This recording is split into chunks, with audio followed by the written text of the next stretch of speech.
Blog dos Crentaços, o blog www.crentaços.com.br. Você vai lá no ask.fm/crentaços, que vai aparecer aqui, e você pergunta, faz uma pergunta, coloca uma perguntinha que cai na latinha de perguntas. Eu pego aquela pergunta, trago aqui para o meu coração, deposito ela aqui e respondo para você como uma Niagara Falls de cocô na sua cabeça. Para que você saiba as respostas da minha fecal opinião. E para isso vamos começar com a primeira pergunta. Barba, tesouro, você já pensou em algum dia tornar-se uma espécie de pastor? Ou intitular-se desse modo em algum momento? Essa pergunta, que foi enviada por um amigo nosso de algum lugar que eu não sei quem é uma pergunta muito interessante e a resposta é sim. Já pensei muito, quando eu me converti, quando eu era molecão na fé ainda, quando eu era garoto, quando eu era cabaças na fé, eu queria demais ser pastor, queria por tudo ter o título.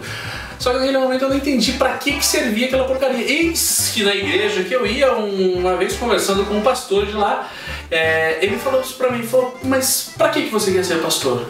Qual é o motivo? E quando ele falou qual é o motivo, eu não sabia pra que servia um pastor. E daí, a partir daí, eu comecei a pensar, puxa vida, pra que serve então um pastor?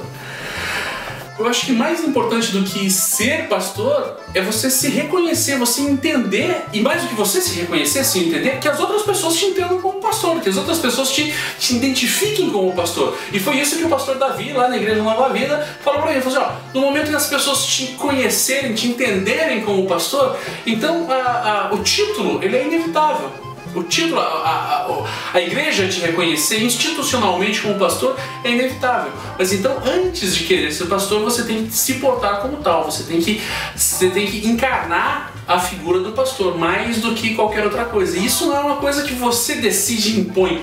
É um dom de Deus que vem sobre você e naturalmente você vai se manifestar. Então, aquele cara que quer ser pastor, não é que ele quer ser pastor, ele tem que ser pastor e de repente um curso de teologia, alguma coisa do gênero, só vai instrumentá-lo, só vai prepará-lo ainda mais ou dar aptidões que ele não tenha para que ele possa exercer com maestria aquele dom que Deus deu para ele. Acho que é isso. E a próxima pergunta é... Muito bem, deixa eu pegar a próxima pergunta. Perguntinha vindo de Quixeramobim. Delicioso Barba, o que você faria se trabalhe...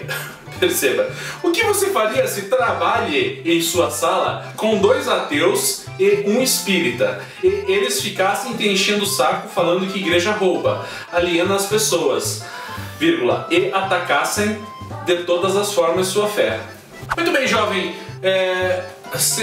a pergunta que você me fez é meio pontual, mas você está querendo me perguntar assim, o que eu faria se eu trabalhasse num lugar onde as outras pessoas não fossem cristãs e achassem que a igreja evangélica, de modo geral, é um antro de ladrões e tudo mais? A pergunta poderia ser escrita assim, o que você faria, Barba, se você vivesse no mundo real? Porque no mundo real é assim, irmão. Todos os lugares são assim. De modo geral, a maioria das pessoas que não tem contato com a igreja evangélica, elas vão olhar para as igrejas evangélicas que estão na televisão, que é esse tipo de cocô universal ou igrejas do gênero aí, e elas vão tomar essa igreja como padrão. As igrejas não são assim, como você bem sabe. As igrejas, na sua, eu diria talvez até, não sei, não posso, né, de acordo com o Instituto Datafolha aqui, na maioria das igrejas, ou sei lá, vamos usar um número, mais de 80% das igrejas, elas não pregam isso, elas não pregam. O pastor geralmente é um cara que não é assim tão rico, não é um cara que rouba, não é um cara que manipula e tudo mais. Só que as igrejas que aparecem na televisão são as igrejas que são referência para esses caras. O que eu faria se eu fizesse isso? Bem, é o que eu faço, o que eu tenho tentado fazer a minha vida inteira. Eu tenho tentado me portar de uma maneira tal que o cristianismo que eu tenho seja manifesto através da minha vida. E não a partir de palavras, não a partir de uma briga. Ou olhar para um cara que é espírita, que é de outra religião, ou um ateu, seja lá, e querer debater. Eu, particularmente, acho que a maior bobagem que um cristão pode fazer é tentar debater com uma pessoa de outra religião sobre se Deus existe, se Deus não existe, a igreja é assim. O que você pode debater é em ordem moral, em ordem ética talvez, e mostrar que você também não concorda com determinadas coisas. E aí que está o ponto chave do negócio. Você tem que mostrar que você não é igual àquelas igrejas. Isso não é você tem que mostrar porque você precisa fazer uma propaganda sua ou qualquer coisa do gênero. Não, porque o teu cristianismo, o Cristo que é manifesto em você, o Espírito Santo que te ilumina, ele tem que iluminar as pessoas de uma maneira tal que elas olhem pra você e falem, caramba, mas eu pensei que crente era todo tapado, e esse cara é crente e não é tapado. Isso pode despertar no cara a possibilidade de ele falar, porra, nem todo crente é igual. Fica a dica pra você. Beijo no seu coração.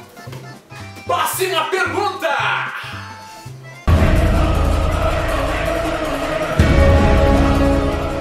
Queridíssimo Barba, o que você acha do Marco Civil? Precisamos esclarecer, primeiro, que o Marco Civil da Internet já é um projeto de lei desde 2011 e ele visa regulamentar o uso da internet, mas não quanto ao conteúdo veiculado na internet. O conteúdo é livre, a internet continua sendo livre. O objetivo do marco, na verdade, é regulamentar qual é o papel dessas empresas quanto ao tráfego de dados, ao registro dos dados, por quanto tempo esses dados têm que ficar mantidos pelas operadoras, e regulamenta qual que é o papel do poder público com relação a isso, estabelecendo um prazo de como que devem ser armazenados tanto os dados que são postos quanto os dados cadastrais das pessoas que acessam a rede.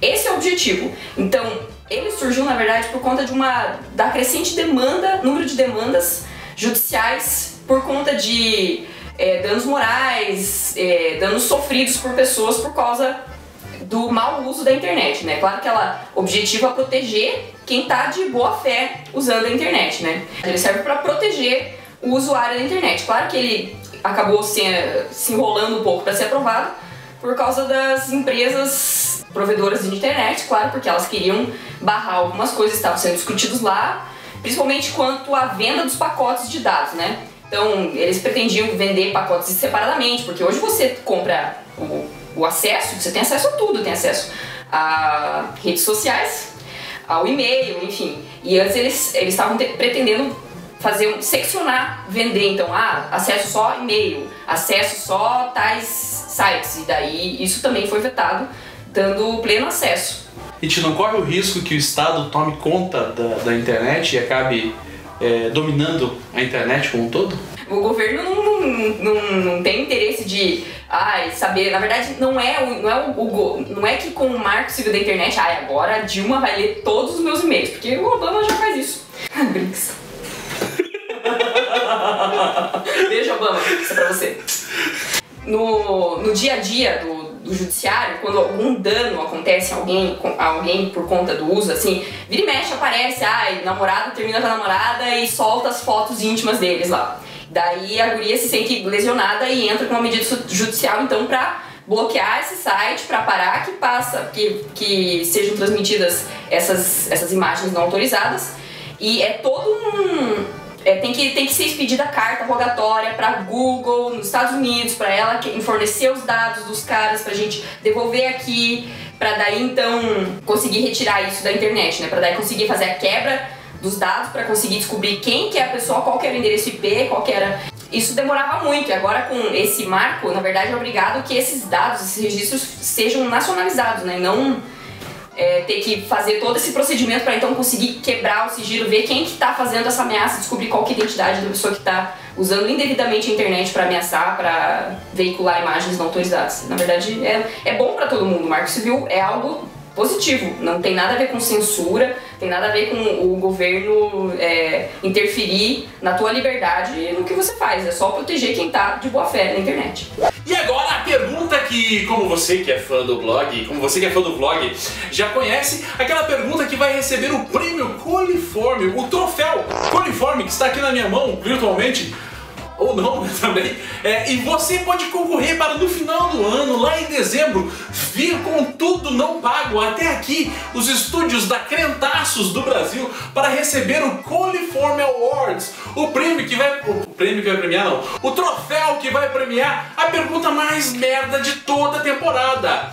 E a pergunta de hoje é: Delícia, foi mal, mas você não acha que fica perigosamente parecido com o Caio Fábio usando essa touquinha e barba?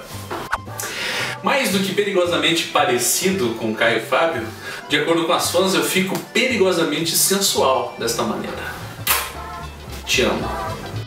Alguém a gente não sabe se é fato, né?